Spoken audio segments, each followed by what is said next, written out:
My name is Sam Morjaria. I am the owner of Partner Physical Therapy. We are in New York City, in Manhattan. I have 2 locations, both in Upper Manhattan. I met Brian in 2018 at HSS, Hospital for Special Surgery. I'm part of their rehab network, and he spoke for about 15 minutes, and as soon as he spoke, like something kind of clicked where I'm like, I think this guy can help me. I've always had trust in myself, and always a lack of trust for others. So I was always looking for somebody. He did a site visit right before Christmas of 2018, and spent about 10 hours in our office, and I was sweating bullets the entire time, and I actually wanted to kick him out because I was just so tired of him telling me what I needed to do, and I knew I needed it, but hearing it for 10 hours was exhausting, and I went home, I went right to sleep, but I knew I was going to sign up with him, and I knew this is the guy to help me. But just that, I guess, confront was very difficult, because you think you're doing things okay, and you're making money, so you think you're successful, and your friends are telling you you're doing great, but you know deep down there's something missing, and you're busting your butt, and it's just not efficient. Immediately signed up with the MEG Academy. Immediately started have MEG work on their billing. That was a bit of a transition, but it just made sense, and I trusted the process the entire time. And Brian's one of those guys that's very trustworthy. Nicole's one of those people who's extremely trustworthy. So you gotta have faith in others, and I was not going to grow unless I actually had people I believed in and trusted. And then I signed up for the virtual front desk earlier this year. As soon as he said we're doing this, I was like, sign me up, and I'm ready to go. For me, there was no other option. That was the only option. Since 2007, I've never had a front desk person stay more than 6 months. So usually I was jaded, and I was always categorizing the front desk in 2 different categories. Either they're amazing and they're going to quit soon and find something better, or they're just going to come in, check out, and get a paycheck. Neither one of them is a long-term solution. And I was just kind of putting out fires, and hey, anybody who wanted to work could work, and then 6 months they would leave. I mean, it was just a revolving door, and it was just tiring. And I didn't want to teach this stuff again one more time. And even when I taught it to the new person, it was always like, okay, well, in the back of your head, you're like, this is not going to last. And that's not a great attitude to have when you're unconsciously your body language and your tone is you're not going to be here anyway. So I needed a long-term solution. So when Brian talked about the virtual front desk, I'm like, put me first in line.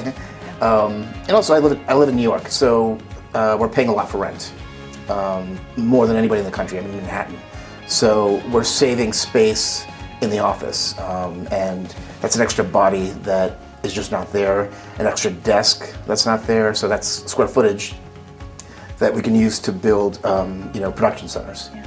It's taken so much off my plate. I don't have to worry about billing.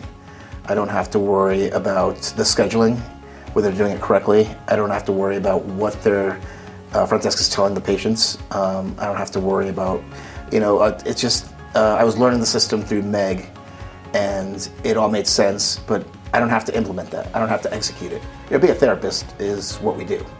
I don't want to be a front desk person. I don't want to train front desk people. It's not something, that's part of owning a business, but it's not something I enjoy doing or like to do. And so I'd rather have somebody else do it who knows it and understands it and knows the best way to execute it. So that's why I did the virtual front desk. They keep me in check, and they keep the office in check, and they know everything that's going on. Everything starts with the front desk. They know more about the office than anybody. People are always skeptical for something new, but once you get used to it, and you don't even think about it anymore, and then you think there's one less extra body in the office and a little bit more space, and it's still an adjustment, but once you get used to it, it becomes the norm. If you don't have a consistent front desk, you're not collecting consistent copays. So now we're constantly consistent. I guess it's point of service collection. So as soon as they walk in, we're collecting the copays. So it's made a huge difference. Before, my patient statement list it'd take me 3 hours to get through it. So now I can get through it very quickly because most of the copays are collected. Most of all that stuff is taken care of. So again, that's one less thing off my plate. I mean, the fact that everyone's in-house is just great. You know, our virtual front desk can talk to the billing department. They know each other pretty well, and the great thing is they leave me out of the equation where they don't have to go through me to go through them. So that's just one extra thing that I don't have to worry about, and they can just work together. I think we had 3 people on the in-bill list last week, so usually I'm about 30 to 40% on the in-bill list. So ever since the virtual front desk came on, it's gone down significantly. I'll just say one more thing. I think the trust factor with MEG is the most important thing. You know, working with Brian over the last 4 years, working with Nicole, you know, trust is earned, not given. So, and they've, you know, earned my trust. So, I just want to, whoever's watching this video, you know, take a leap of faith and trust these guys. Brian talks about do-it-yourselfers, and I think most people who go into private practice are good therapists. And I opened my practice. I was the biller, the cleaning guy, the marketing guy, the scheduler, the PT, and I'm like, oh, I can do this. You know, no problem. So I think people think that way when they open a practice. Is like, I can handle everything. Who do you trust, and who do you bring on when you don't even know what you're looking for yourself? So I think MEG helps with that part of it, is finding the right people. They've never led me in the wrong direction. And working with them for 4 years, it just, everything they say, I always, you know, there's certain people in life you listen to. You know, I've always listened to Brian and Nicole, and I've always trusted what they say. And, you know, think about that person in your life that you trust.